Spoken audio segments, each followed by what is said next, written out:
you now. Martha MacCallum, our colleague, joins us, and we were crunching the numbers, trying to go back to that November night in Arizona a moment ago here. Martha, what are your observations of? Well, you make a great point.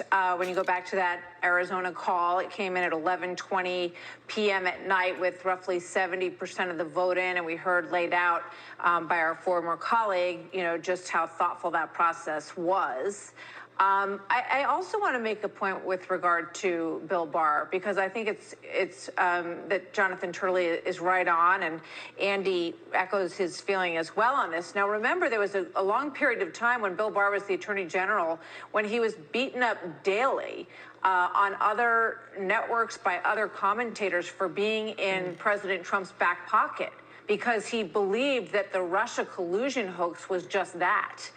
And that he believed that the perpetuation of a notion that the president was illegitimately elected. I looked back at an article in the Washington Post where Hillary Clinton did an interview. She said that President Trump was illegitimate and that he had stolen the election.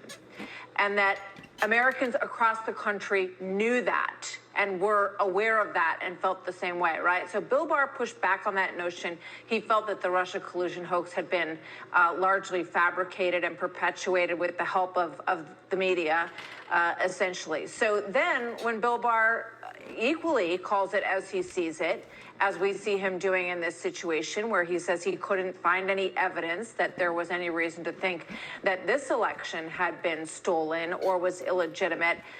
He comes across as someone who is even-handed, who weighs evidence in a way that he has done his entire career as the only person who has served as Attorney General twice.